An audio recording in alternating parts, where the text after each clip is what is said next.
A helicopter H is moving vertically upwards with a speed of 10 meters per second.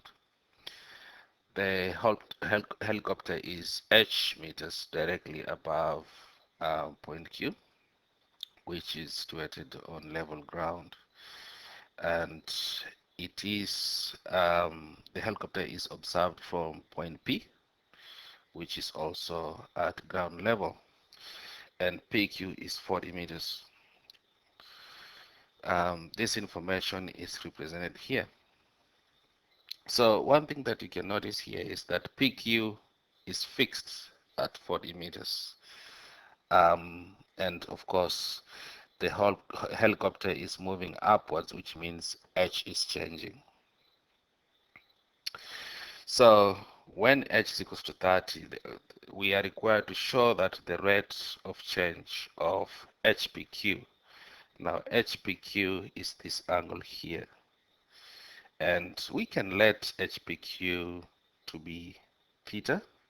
So let HPQ to be theta. Okay. Um, so you are required to show that the rate of change of HPQ is 0.16 radians per second. So one thing that you can notice here is what is given. So let's see what is given.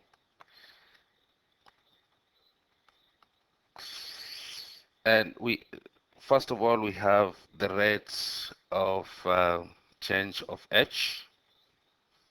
So dH over dt is equal to 10. The other thing is that PQ is fixed at 40. Yeah. So we also have PQ is fixed at 40. And what is required in part A? What is required in part A? We want to find the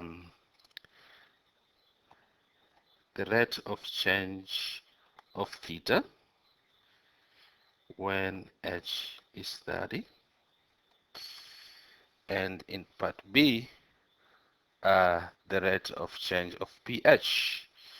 And if we let pH to be equal to Z,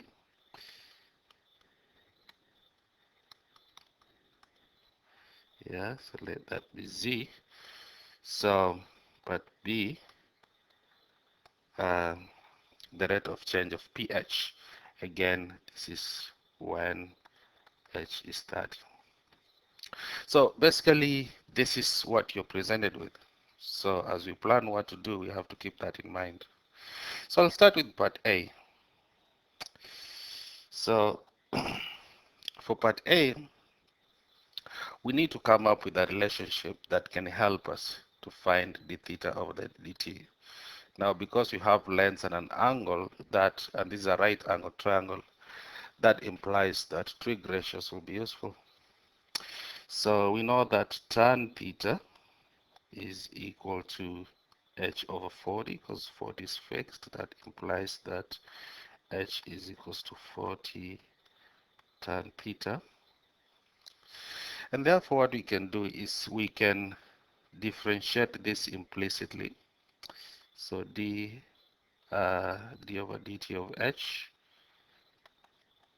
will be equal to d over dt of 40 tan theta.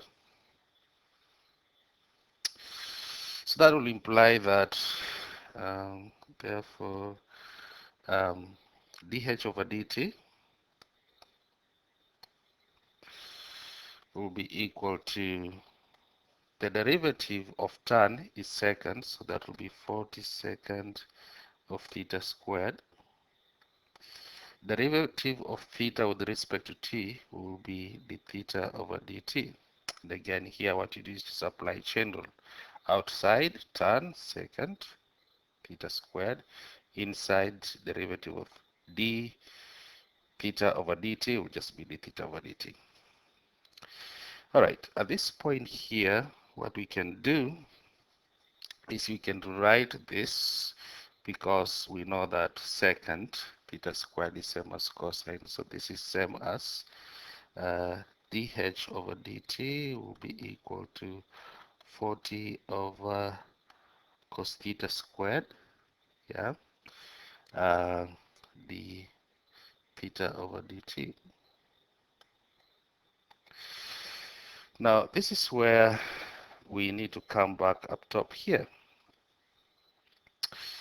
because if h is equals to 30, that will mean that z, yeah, so when h is equals to 30,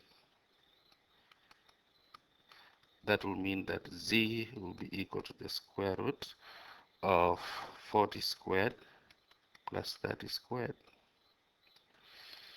That will give us 50. So when h is equals to 30, z will be equal to 50.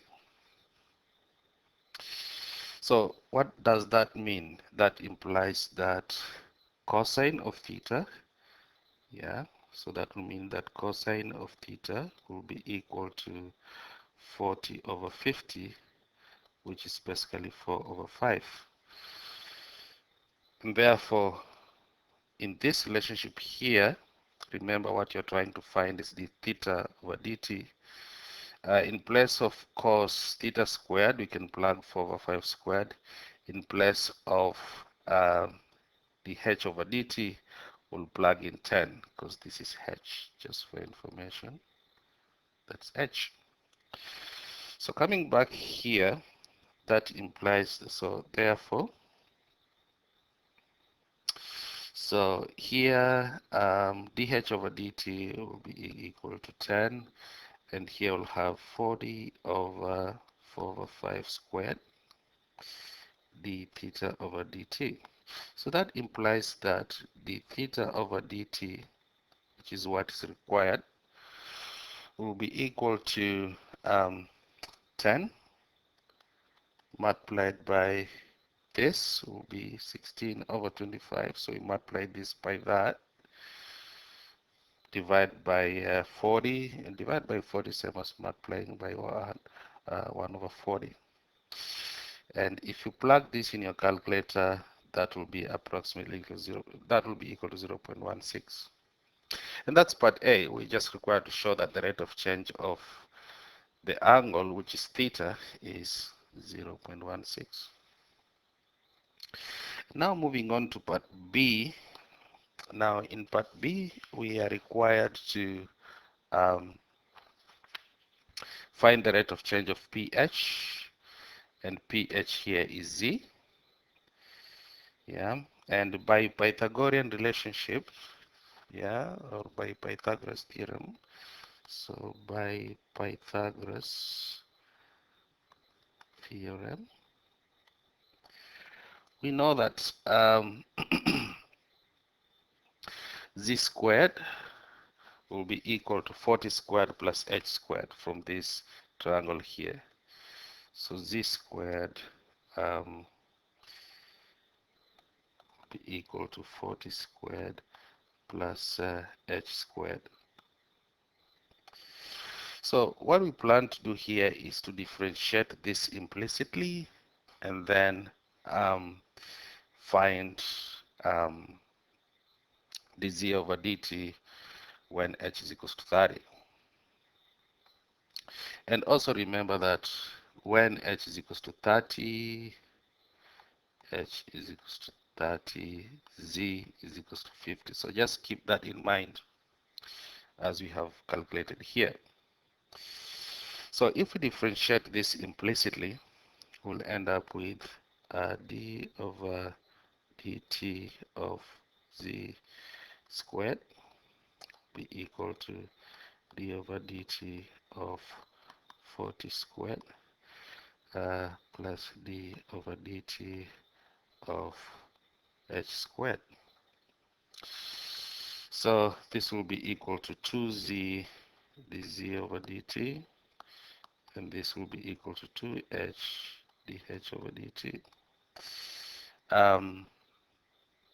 Of course, the 2's cancel, so we have basically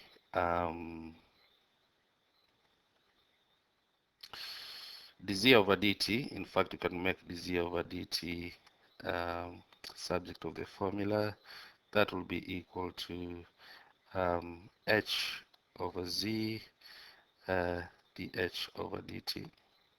So I mean, if we plug in the quantities that we have, h is 30, z is 50, and dh over dt is 10, that will give us 6. So that implies that the z over dt will be equal to 6 when h is equals to 30.